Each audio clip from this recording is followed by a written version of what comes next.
Welcome. This is the Bold Business Podcast. Your business has many directions it can travel. The one true direction of your company creates the journey for you to move toward a new, exciting level. We call this the red direction. In today's program, we delve into one idea. The idea will support you as you work on ever-present situations, including how to stay competitive in a changing market, how to break through the business plateau, and how to anticipate the changing expectations of your stakeholders. Jess Dewell is your guide. Jess brings you a 20-year track record of business excellence where strategy and operations overlap. Your path comes from consistently working from this special place, your unique true north. Now, here's Jess. It's here. It's time. We get to live stream for the Bold Business Podcast today. You're in the right place for conversations about how to increase the capacity of not only yourself, not only your team, but your entire company at the same time. This program is about the skills that we need to lead a resilient business and be a resilient leader. I am super excited today to have Dr. Benjamin Ritter with me today. Now, not only is he a leadership coach and a career coach, he likes values just like I do. And I have to tell you, this is going to be one of the things that I know we're probably going to spend some time with today because we share other things in common too, but I'm going to just start with that and just give him a couple more accolades, which is he's an international speaker, he's a podcaster, author, mentor, and most importantly, he's passionate about guiding others to find, create, and sustain a career they love. Notice he didn't say job that you love. He said career that you love. Hey, Dr. Benjamin Ritter, welcome. Hey, welcome. Happy to be here. Good. And, I think there's like jobs in the career. So hopefully we love the jobs along the way, but if we can keep our mind and perspective on the career, things get a little easier. Okay, we're going to start right there because I was thinking about that this morning. We all have these growth goals, whatever they are, and whether it's ourselves, whether it's our teams, whether it's personal or professional. And I was looking at mine and I was like, oh, there's some stuff in there that I'm not going to like. But you know what? It's going to, not only do I like what I'm doing right now, the stuff that I don't like kind of just gets wrapped up. But it also is necessary to remind myself, well, that isn't what I want to be doing, or that is actually something I wanted to be doing, and I had been holding myself back. And so those things that we don't like actually make a difference. We do this in all areas of our life and don't realize it. It's, we don't exactly like putting the dishes away sometimes. Maybe some people do, but we don't. But we like having a happy household or a clean home and like maybe pleasing our partner at the same time. With languages, we don't really probably like practicing a language at times, especially the basics, but we appreciate the ability to have a conversation in the future. And so for some reason, when it comes to work, I know why. It's because a lot of times we are overworked and we tend to have negative experiences that cloud our lenses that we're looking through to see our job each and every single day. But we get to this point where we're so bogged down that we forget the bigger picture that we're so often using to keep happier in our normal life. We just forget that within the work itself. I'm still working on those. Yeah, still got that going on. You know what? That was such a tough thought to swallow that now you're just choking on it. And you're just like, you know what? I have nothing to say to that, Ben. Well, I think, I mentor a lot too with like high school students and college students and stuff. And it is, I wish when I was in university that they had these programs, because to have someone approach you, and I would hope this becomes more of a conversation from parents as well. Maybe it won't be as effective, but I think it's still important that you're not supposed to know exactly what you want to do. Like even if you're 30 or 40 or 50, you're not supposed to know exactly what you want to do, but you should have some clarity what you enjoy doing, what you feel drawn to, what you're passionate about. And then what you are supposed to do comes up along the way if you show up intentionally and consistently within those values. You may have to make copies, you may have to send emails and schedule appointments, but if you're doing it in a way where you feel good about the organization, the career path you're on, it changes the game.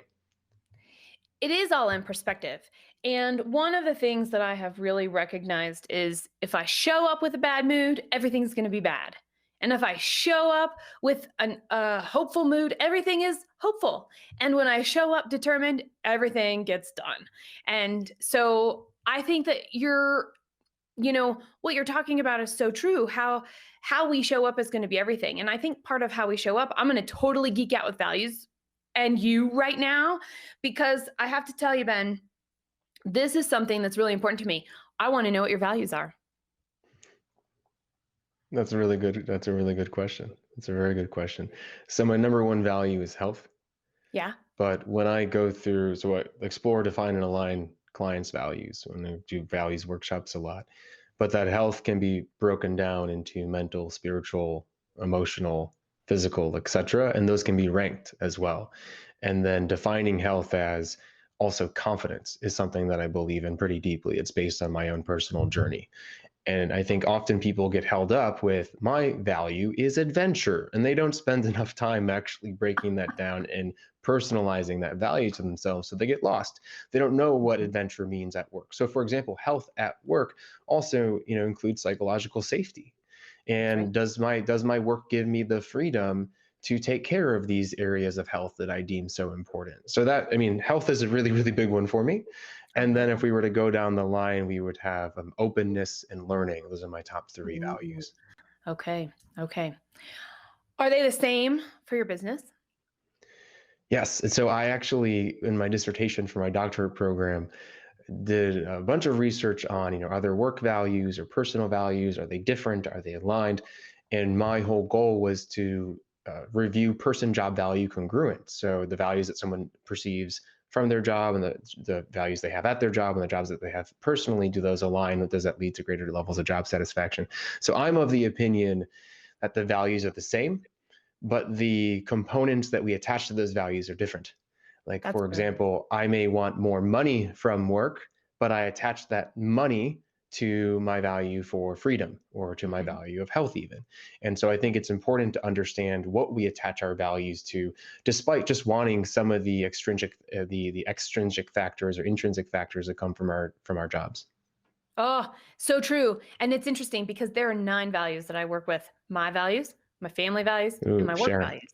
Okay. And I'm going to share some of them, but I'm setting this up because what I heard you say is something I say, just using different words. And so I'm going to throw this out there to see if I just actually accidentally put you in the same boat as me and you're in a different boat, or we're actually rowing in the same way. And that is that for me to be able to show up to my work and make sure that everybody else in my company feels comfortable showing up to their work, I didn't want my personal values as the leader of the company for my bigger vision to be my personal values, because I didn't want to accidentally erode trust or over control or disempower the people around me. To your point about my value is going to show up differently when I assign certain labels to it, which is why I think we really are close on this and we're in the same boat. My number one personal value is elegance. That's beautiful. Right? Elegance. Yeah. What does elegance mean to you? Well, it's definitely not graceful, because I fall all the time and I'm very klutzy. It's definitely not, actually, so what it is, it's how you pick yourself back up on the other end. Right? Grace. It's not making sure that everything looks beautiful, which is actually really important, but it is actually the experience that is felt by all of the different pieces put together. There's also a simplicity in that. So it's not complex. A lot of people think that elegance is all of this stuff that layers together, and it's not. For me, elegance is in this most simple, most straightforward path that we can have, because I can assure we're on the same page or not. I can assure that I know I'm fully showing up or not. I can kind of gauge and see if you are too from that perspective. So elegance, number one, I bring to everything. And that's kind of a neat one. And number one for Red Direction is bold, right? How do we be bold? And there's a boldness in taking the time to get to an elegant solution or to an experience that is elegant and has that feeling in it as well. I like how you also identified the organizational value, because that may be different than the personal value. Yeah. And leaders tend to mistake these are my values. This is what's important to me. This is how I'm going to lead. But sometimes that's not in alignment with the organization. And so then there's that dissonance, like you mentioned. And so often I see that gap between, this is what we state our values are, this is what we're communicating, this is what we think everyone believes our values are, and then leaders lead in accordance to their own definition of values when their employees have their own definition of values, and the leader's not spending time to actually figure out what their employees are passionate about, what gets them excited, what they love to do, et cetera, like what their true values are at their core. And that, I believe personally, it sounds like you would also get on this boat with me and we're rowing the same direction, that should be the foundation of leadership styles. Mm-hmm. It's personalizing and providing that human touch based on values and specific desires for work and the career path for each individual employee that leads to a engaging workforce. Now, some organizations don't care about that. It's do or die. You either do what we do and hit our quotas or get out. And that's actually a really hard thing, because what you're talking about is shared meaning, and that is so important. You are listening to the Bold Business Podcast. We will return to the show soon. But first, I want to take a moment and give you a peek into what additional services and solutions you could access to fast-track your business. This program was created to develop your capacity on demand by sharing insights, tips, as well as lessons learned by business leaders, unedited and uncut. And we don't just stop there. There are 3 additional benefits to help you reach your growth goals. You'll also have unlimited access to 1. Hearing tips and insights to develop yourself as a leader to get better results more often. 2. Experiencing viewpoints from many different business leaders. 3. Receiving frameworks to build core competencies and to more effectively focus on business growth and leadership. Altogether, the Fast Track Your Business program will allow you to face uncertainty anytime, anywhere. You can access what will become your most versatile tool in your toolkit by going to fasttrackyourbusinesstoday.com. Now, back to Jess. One of the things I heard you say, and if I were to reflect it in my own word to also expand the conversation, is what we do and what we say are great. The experience that we create is also great. And each one of us is going to show up. Like integrity. Integrity is a super common business value. And we all ascribe integrity differently. How would integrity show up for you in your definition based off of your values? What does integrity mean to you that way? Doing what you say. Yeah. I think period. And I think that's just in general a really good trait for an organization to have. It's so often these are our action plans, and then no, or this is what I'm going to do on the project, and then nothing happens. And greatest, easiest way to lose trust. Yeah, truth. And see, for me, integrity is doing the right thing. Mm-hmm. And so I can even see now, if we were both bringing integrity and we found a point of contention and resistance, we'd have to have a fairly honest and open conversation to find the point where, well, if we're not doing what we say we're going to do because it's actually not the right thing, or vice versa, how do we work through that together, creating that shared meaning of what integrity works for the work that we're doing? Mm-hmm. You would envision potentially that I would automatically do something because it's the right thing to do. And I'm sitting there saying, well, I didn't say I was going to do that. And then, we agree we're going to do something, and then nothing happens. And there was no communication of, well, Jess didn't think it was the right thing to do. So we just, we assumed we weren't going to do it. I'm like, well, I'm already 3 months in on this project. Exactly. And that's a work style. And that's where that shared meaning can really be leveraged. There's a book called The Messy Middle that I like, and I've always liked to play in the messy middle. And then this wonderful person wrote this book with that title, whose name I also cannot remember, but at least I can attribute it is a book, and you can go search for it on Amazon if you like it. But that's that place where I think all of our values really get to flourish as we're moving into what makes a good career path, what makes a good choice, what makes it worth doing the I don't like at work, and sometimes even the hard work to get to where we want to go. And I know that's a place that you really love. Where do you want to go next with this conversation, with that setup? Because I could choose, but I want you to choose. Lead this armada, Ben. Well, I was going to do something that I don't normally do, and is talk about the findings of my research that were pretty surprising in regards to value congruence. I don't think Love it. I think maybe I can count on one hand how many times I've spoken about this. So the findings were on health. The investigation was on healthcare senior leaders. And so, the research generally shows that healthcare senior leaders are pretty value aligned with their work. Healthcare workers tend to be attracted to the profession because they have certain levels of benevolence and etc. So they were very high in regards to value congruence. They were very high in regards to intrinsic job satisfaction, but they were low in regards to extrinsic job satisfaction.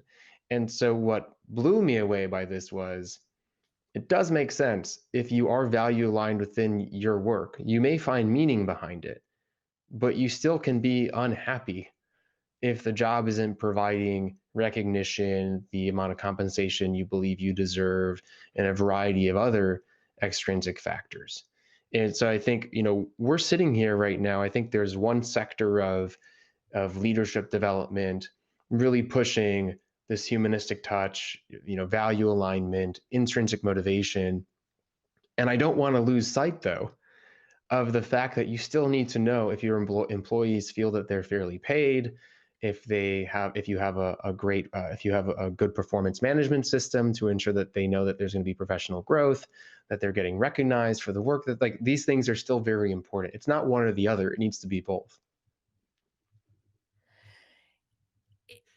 I like that a lot. And why was it surprising to you? At the time, I believed that if an employee felt that they were aligned with their work and were passionate and ready to go, that they would discount the other aspects of job satisfaction. That it was overwhelmingly important. And I think, there more studies need to be done in terms of how would you weight these in terms of, engagement and productivity and retention and such, in terms of motivating factors to leave. But if someone and so this got me thinking, well, if someone comes up to an employee that's really value aligned with their work, but is offered more money or a greater position, how does the organization that employee works at going to retain them? I guess that was where my question started coming up for leaders. Okay. And, my initial answer was, if there's enough trust within the organization, that employee will go to the leader and have a conversation and try to find a way to stay. But that's not always the case. Right? And remind me, these were senior leaders? Yes. And so I mentioned that study, and then I kind of pulled off into another direction and path on retention, but no, that's okay. Those were senior leaders in healthcare. So they were the executive team, including the CEO. Yep. And that's actually one of the things that I think is really important to notice, because I actually wonder if age was a factor in some of those findings. I mean, it very much well could be.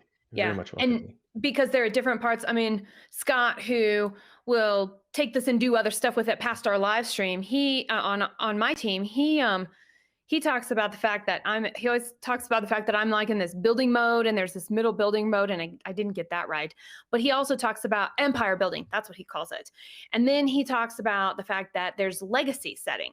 And so if we're in different stages of our career, and if we're at different places on the career ladder, regardless of the stage of our career, does that influence those things that you're talking about? Because I'm like, okay, I wanted to anchor in and go, I find it interesting for that age group, but I also am curious. I'm like, well, what about my age group? What about your age group? What about age groups that aren't represented in this conversation yet? Oh, and I think when you're going to our age group, just what is the smart professional career move? If you can find something that is value aligned, I would recommend, that extra 5 or 10 grand probably isn't that important right now. And can you get that experience under your belt? Can you find an organization that allows you to craft your job to include a lot of the things that you want to do in the future? Can you find those mentors? Can you find an organization as well that has gig oriented, so it can move you around internally if you need to? I think that would be more important. And I think, almost we need a little playbook of, in these first 5 years of your career, this is what you should be looking at. These next 5 years, I never got that. And you know what? The only way you get it is from the people who you latch onto as mentors, or somehow go, I can actually help this person, and you're getting mentored whether you want to or not. That's the time that those pieces of knowledge are imparted.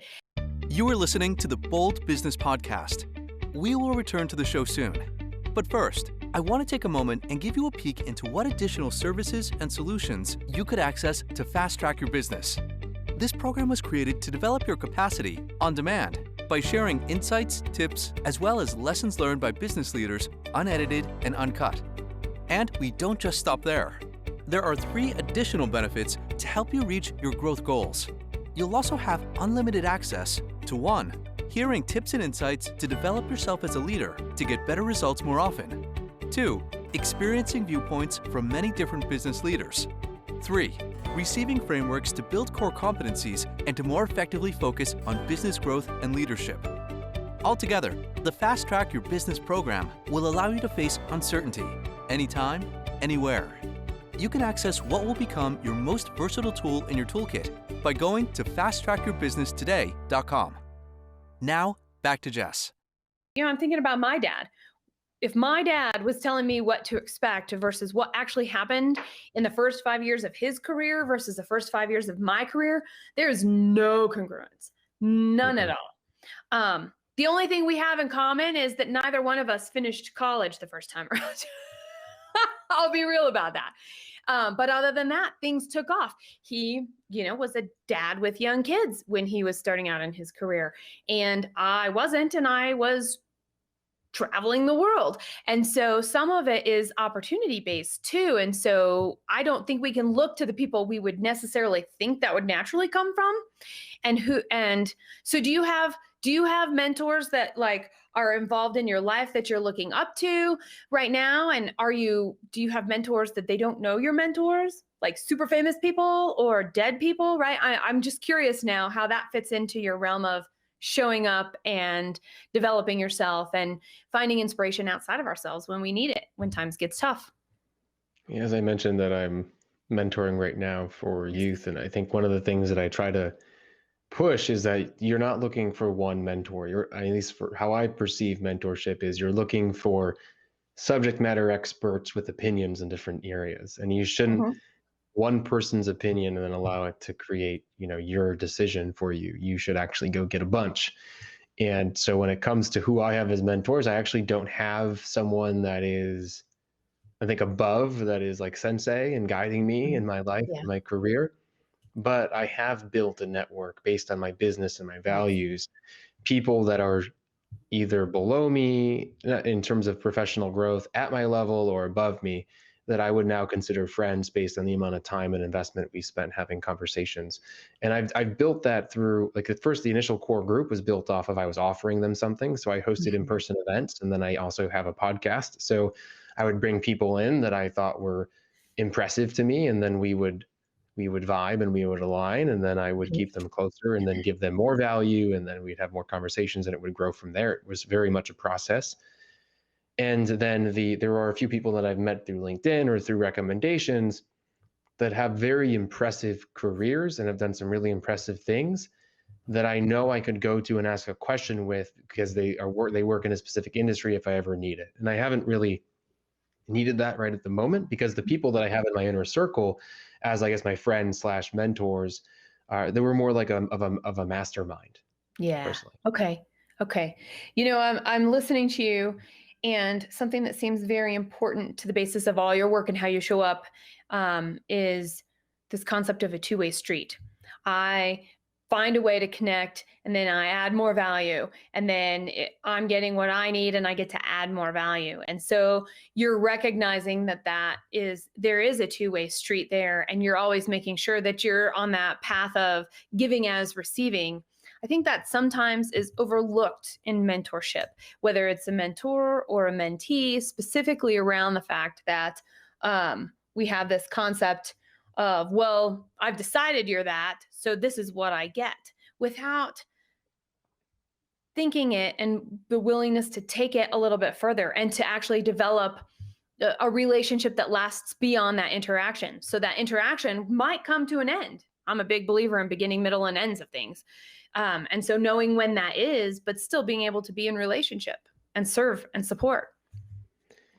Yeah, there's a really good book that came out not too long ago by Adam Grant called, I think it's like Give and Take. Have you heard of that? Yeah, I've heard of it. I like Adam Grant. So I have a couple of his books around, but I don't have that one. What was the premise of it? Well, it labels people as a giver. I mean, you could be both, I believe, but a giver, a taker, or a matcher. And his research was Oh, yeah. looking at, well, are givers more successful, or are takers more successful, or are matchers more successful? Mhm. And it was interesting. His research showed that there were very successful givers and very successful takers, and there are very unsuccessful givers and very unsuccessful takers. And it's very much a balance of how much are you giving? Yeah. And takers also succeed, but they tend to have some consequences and stuff. But sometimes they don't care about it.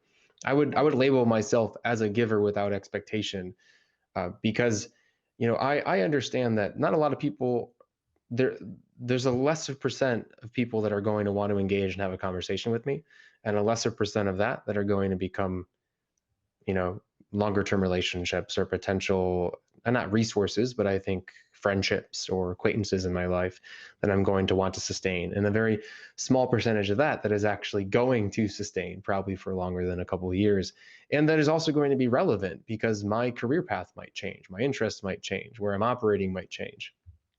And I lead those relationships with curiosity. I lead with trying to figure out how I can connect others together. And one of the biggest issues I have right now is I do like to connect, but I have nothing to ask for.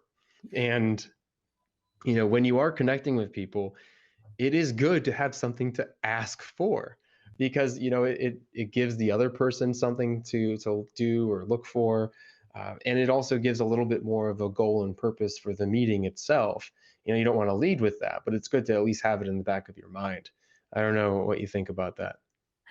Well, I'll tell you right after this, because we have to remind people who are tuning in just now that I'm Jess Dewell, your host of the Bold Business Podcast, strategic business advisor, and what we're doing at Red Direction is providing unique and customizable frameworks to fail faster and bounce higher as individuals and as leadership teams. Now, I've been talking with Dr. Benjamin Ritter, and some of the things that we really dug into were actually the results of his work around values, which is what he did his dissertation on. It's also how he's leveraged and built great things that are sustaining and fulfilling to him now, that are going to launch him as he shifts and changes. And by the way, all of this is based off of being a giver and having a two-way street. What can I ask for? What can I connect to? How can I provide value? Even if all three are not present at the same time, understanding that those elements are important is key, and making sure that two of the three at least are there. So I want to make sure that this is Dr. Benjamin Ritter. You better be connecting with him on LinkedIn. You better be following his podcast. What's the name of your podcast, Ben? The Live for Yourself Revolution. The Live for Yourself Revolution. Revolution. Revolution. Yeah. I gave a little energy. I tend to have, I'm a little meditative right now, a little calm. It's Friday. Had a good run. That's good. Okay. We'll put some energy back in that. It's helpful to have something to ask for, even though you don't want to lead with that. And I want to know your opinion on that. It's time to take a brief break from our show. Fast Track Your Business will improve your business results. This high-value program is an unbeatable value to make it easy for you to act now. With your subscription, you have access to Ask Jess Your Business questions and exclusive resources on key leadership topics. Subscribe now. Visit fasttrackyourbusinesstoday.com and know that you are moving forward in the right direction. And now, let's return to the Bold Business Podcast. Curiosity is my number two personal value. And it's built into what we're doing at Red Direction, which another one of their values, the company values, is resourcefulness. Pretty cool, huh? All of that ties together. So coming back to this asking, I do believe it's important. And this is something that I've only started practicing in the last 24 months or so. And I'm still, like I said, I'm not good at it, because it's easy to give, it's easy to connect, it's easy to hear, it's easy to offer, but it's really hard to say, thank you, thank you for asking. So I know you're in this place of need, but now I'm going to impose my need on you. And by the way, that's a thing right between my ears, and I get that. And so, so that's some mental floss, if you will, that I'm working on to change and say, well, okay, maybe it's not today, but I must circle back and say, hey, can you now? And have something in mind. And so, I look for ways to shamelessly plug because I feel like that's a little easier, which I don't know what you think about that, Ben, but I'm like, well, if I can shamelessly plug somewhere or support in some way that's going to advocate for what I can do, my asks end up being through the work that I do. So if somebody invites me to MC an event and it happens to be an unpaid one, that's fine. So what kind of exposure can I get and what kind of promotion can be done to support, right? So there is an exchange, but I do believe that exchange needs to happen so there's not an imbalance, because people don't want to keep asking from you if they can't help you out too. And that's what I've learned the hard way. And especially if you're meeting with, so I assist with LinkedIn networking, because prospecting on LinkedIn has been crucial to my business.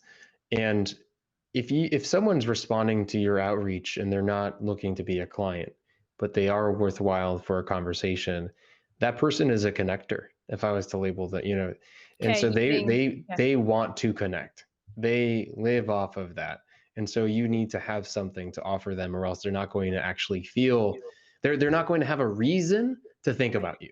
Right. Which is what we want to do when we're connecting and networking. We want to give people reasons to remember us. Yep. You mean not just because we're cool?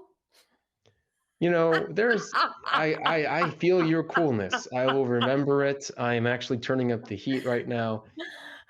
But there are a lot of cool people in the world, and there's a lot of stuff going on. I even sat down and thought about this with podcasts. Like, I'm like, wow, I've listened to a lot of really good podcasts and I've recommended them.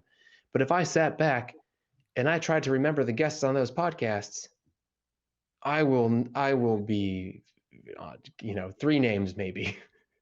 Right. Which is like incredible, because I've learned so much from podcasts over the years. So think about this when you're networking or when you're trying to build relationships. Right.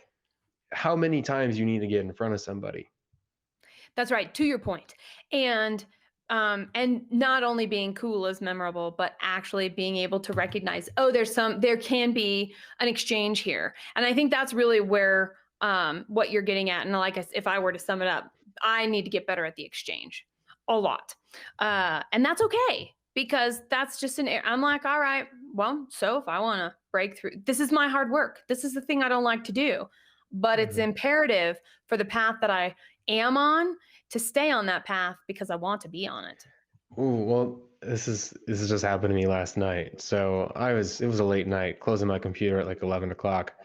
And I always update my connection spreadsheet that I have. And I was like, I can't. It's 11 o'clock. I can't do this anymore. A lot of times people save the things they don't want to do for the last minute of the day, or, so they're like, I'm just going to squeeze this in. That's the worst time to do the things that you don't want to do, because you have no energy to do it. Like, you are so drained. Right. And it's like this idea of eating the frog in the morning of the, what is the most important thing you need to do immediately that you don't enjoy doing, and just pop that in. Right. Oh, I tell you what, although something I am getting better at is not working at 11 o'clock at night. My family loves me for that.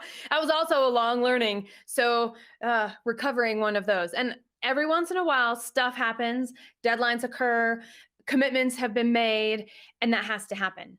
And I'm all about that. But so if working late because that's what happens, where are the boundaries in your life? Coming back to your main value of health. Yeah. Well, with yesterday, there was just some late night work that had to get done. I actually had some nice space during the day to relax and do the things I wanted to do. But as a business owner, if I need to send client recaps, they get out. They go. And if I need to respond to some messages, then I respond to them. Could they wait till the next day? Yes. I had the opportunity though to do it yesterday. But overall, with boundaries, it's when you are with friends, when I am with my relationship, when I am taking personal time, my phone's on do not disturb. I don't have my computer in front of me. So there's work time and there's non-work time. There are compromises and sacrifices you make at times, but then you also then have to say, well, where am I going to say no to something based on the sacrifice and compromise? So you try to create a balance as well. And when you decide what to say no, or when you decide what to say yes to, do you really like what you're saying no to at the same time? I think everything is value driven. Yeah. Our Every actions really are. Well, I mean, it's a lot of, well, clients I work with, their actions are not value driven, which is one of the biggest issues. Why do they feel stuck? Why do they feel Mm. unsure about what Oh, decision to make in their life?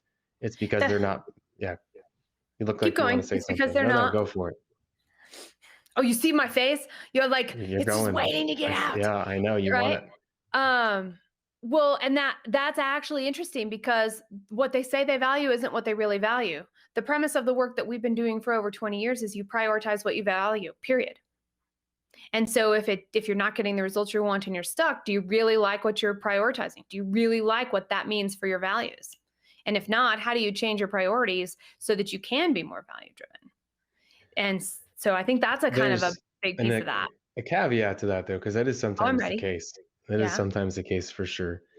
But there can be things impacting their ability to be intentional towards their values, the environment that Always. they're in, Yep. social pressure, familial pressure, a lack of confidence.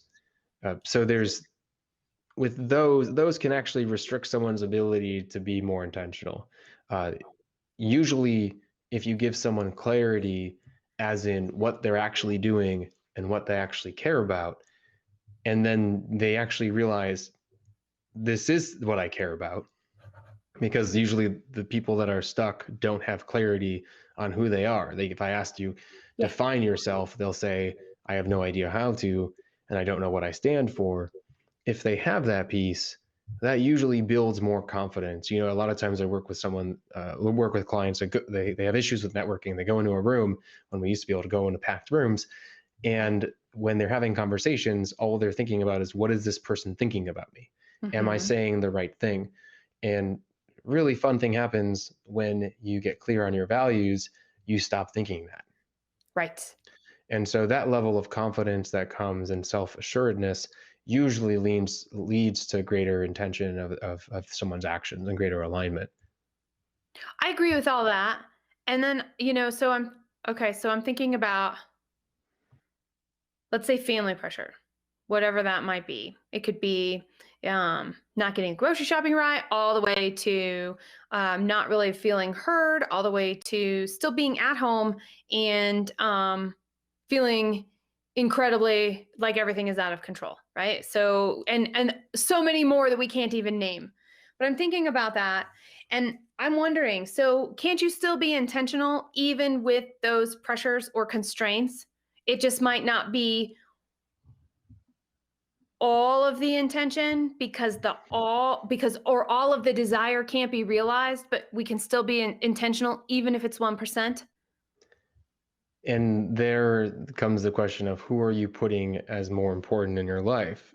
Okay. How are you leading yourself? This concept of self-leadership.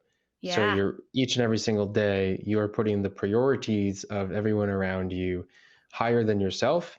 And potentially, if it's relatives or parents that maybe have expectations of you, you're putting their expectations of you above yourself. And that's where, Wait. Pause. Did you yeah, hear that, everybody? That doesn't matter how old we are. Are we putting other people's expectations on ourselves about us? Wait, I didn't say it as good as you. Say it again, Ben. I didn't. You said it much better than I just did. rewind and listen to it. Now, basically, are we allowing other people's expectations of us make our own decisions and drive our life forward? Yes. And that comes again from not knowing who we truly are. When we don't know who we truly are and where we want to spend our time, it's a lot easier to give our time away. And so a lot of times when someone says, I'm too busy for this, I have too many things to do, I can't say no to this work, I can't say no to my family, I can't say no to these commitments, it's because they haven't figured out what's important to them. And Yep. or what's important to them is pulling them in different directions because they actually haven't figured out what really is important to them. They just, like what you said, the values they think are important aren't actually the values that they actually hold as important, but they feel it needs to be for whatever reason. Ah, what a cluster. I know it's huge. And I'm just thinking, and I'm like, okay, so now where does this fit in? Because this is another thing. Okay. I don't share this much typically, but this is kind of great. As far as, cause I'm like, look, I'm a Girl Scout leader. I run a business full time. I'm a wife and I'm a mother, of a little boy. And, I have great friendships, but none of those things really intersect. Girl Scouts doesn't help my business, nor does it help my family. It's just something I love to do because that's what it is. So gets a commitment. Volunteer work is incredibly important to me. That may or may not align to my work or my family, but there will be a section of that in my life outside of Girl Scouts because of the fact that it's important to me. And then career stuff, everything I do in the world and every conversation I have helps me get better at my craft and come up with new ways, exciting ways to show up and be curious and resourceful and bold for all of our clients and what we're producing. So there is alignment, but as far as time goes, none of my friends really want to hang out with my Girl Scouts and vice versa, right? So there are avenues and sometimes you have to choose. And I guess maybe to your point, if I were to bring this all the way home is if I'm not getting what I want, do I still have to choose and let something go so that I can have as much as I can and as much as I want with all of that diversity, even so, not being pulled in many directions and feeling pretty confident in myself too, because I'm thinking about people out there and I'm like, you're confident and you're still busy. So there's still a way. I think it comes down to making a choice, eh? Well, your level of busy it's all subjective because it's Right? like we all have the same amount of time, but how you perceive time and manage time is different than how somebody else manages and perceives time. And so I think I'm on your page where I know what time it is without looking at a clock. Yeah. I know how long a task is going to take before I start it. I know when I have to stop something. I know how to, what I can do in a day. Things always get done. And that's a unique trait that is, that not everybody has. And so your schedule may be very daunting to other people and very exhausting to other people to think about. But for you, it might be invigorating and a good fit. Now, if you were coming to me and saying, Ben, I feel exhausted. I feel like I'm not making progress in certain areas. I'd go, well, let's look at all the areas that you're spending your time. And then let's also look at what you care about. Which, do these all fit into those values? Wonderful. Is there a way to alter these or change these based on how much time you're investing in them to give yourself more time? Or are there things that you can change to become more in alignment? For example, I am a mentor for entrepreneurial organizations in the CPG space in the consumer packaged goods space because I have a passion for health, wellness, and food. And I want to network within that space as well. And I also mentor for future founders because I enjoy young entrepreneurs and also I'm a business owner. So that helps and that assists with my own interests and my own business. But then I made a conscious choice to broaden my experiences and mentor for the universities that I've gone to. So I also mentor for Pepperdine, UIC, and Loyola. And that was a conscious choice that is more of a drain on my time and my mind because it isn't as aligned. And so I've made that commitment consciously that it is not going to be as great of a fit. And other things like volunteering, volunteering at the Sustainable Food Center in Austin, that again is a conscious choice to say, I want to expand my network within a space of interest, but still it might not be perfect. And those are good conscious decisions to make if you feel like you have the bandwidth to make them. But when I was I had this one idea for a new business. And when I launched that business, which was a supplement, it was not in alignment with my current brand. And so I had to, I put my foot down to myself and said, Ben, I know you want to launch this. We'll launch it. But then that's it. You're not going to direct your energies towards growing this product. This product either grows organically or it doesn't grow. And that was important to me. And it was smart that I did that because the business that I'm in now would not have grown exponentially as much as it has if I didn't make that decision. Other decision I could have made was I need to hire someone to go do this. I just didn't want to do that at the time. One of the things I am sensing in that, and by the way, I love that we're having these open conversations because we all have to do this all the time, regardless of what our schedule is and what it looks like to each other. And I think it's incredible that you're bringing it back to time. And I'm going to add a layer that you're talking about, but it hasn't been said yet, which is the time it takes to do a task versus the time that you give it because you also need extra headspace for it matters. And if I am taking up too much headspace on something that shouldn't be taking a lot of time, I am accidentally eroding my value set and getting myself stuck because that headspace isn't as clear as it could be, which is going to end up being like a foggy mirror. I work with a lot of soon-to-be entrepreneurs that are growing in their professional career and want to launch a business. And I think I've said this with every client, let's just get started, because if you're an entrepreneur, this is not going to be your only business. Right. And they don't seem to get it, but then they start actually doing the things that we talk about, such as listening to podcasts about entrepreneurship, reading books about entrepreneurship, surrounding their life intentionally with entrepreneurship, and putting their mind within that space. And all of a sudden their brain starts thinking differently. Yeah. And when we are investing in things, just like you said, it all takes mental energy and capacity. We have a limited amount of that per day. So if we're doing things in 8 different spaces, how productive are we going to be? How creative are we going to be? How much are we going to actually be able to make progress? Maybe doing something, but are we actually embedding it within ourselves? Mm-hmm. That was a really good last word. If we were recording, I would have been like, that's the last word. But we're not recording, we're live. So let's just stop that and I think we should. I'm gonna get a snack. I know, right? All done. We could cheer. I saw you had a bottle of water. I've got my cup of tea. We can have a cheer. We can call it good. So knowing that that's a great place to end, I do want to throw in a little bonus. If there's a bonus to be had, is there something that you thought you were going to say, or something that showed up that didn't have a way to get worked into the conversation that you wanted to say? Because this would be the time to say it, Ben. A lot of times people tie in this idea of values and purpose. And so when I'm talking about values, we're talking about self-leadership. How are you leading yourself in alignment with who you are at your core? And then people go, well, that's about purpose. And then if you notice, we didn't really talk about purpose that much today. I think purpose is one of the worst things I've ever learned in my youth was, find your purpose, because it led me down a path that wasn't true to me. And so I think we have to be very, very careful about what we attribute and how much power we give to this idea of purpose. Purpose is just like your values are just a source of motivation, energy, and fulfillment. If it does not become that, if it is not that, then it is not where you should be spending your time, or we need to redefine our expectations about purpose. Because purpose is the last thing I'll say, I promise. Your purpose is something that you've decided to believe in. It's not something that is just there. Like, you had your experiences and it became something that you then said, this is important. So if you've decided it, you are in control of it. You are greater than it. So please, if your purpose is bringing you down, go take a break from your purpose. I couldn't have said it better myself. We are an armada. Army, rowing in the same direction. That's right. That's exactly right. Okay. Listeners, watchers, wherever you happen to be getting this information today. Astral projectors. Yes, exactly. That's right. Add your experiences.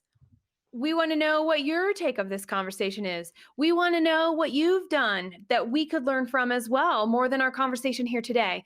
Because as a leader of yourself, potentially as a leader of your business, definitely the leader of the role you're in, every role in your life, you can benefit from other people's experiences and learn from them if you choose. So tell us what your biggest learning about this topic is, and tell us what you would add to this conversation as well. And don't forget, connect with Dr. Benjamin Ritter. Don't forget, stay tuned, because even though we live stream this today, it will end up in our podcast feed. So no worries, you'll get to hear it again, which is great. And until next time. Thank you for tuning in and listening to the Bold Business Podcast. If you have learned something from this show that will help you in your business right now, consider what additional impact you can get by subscribing to the Fast Track Your Business program. You owe it to your business to seek out new ways to achieve more while building a resilient and profitable business. Subscribe now. Visit fasttrackyourbusinesstoday.com. Special thanks to the Scott Treatment for technical production.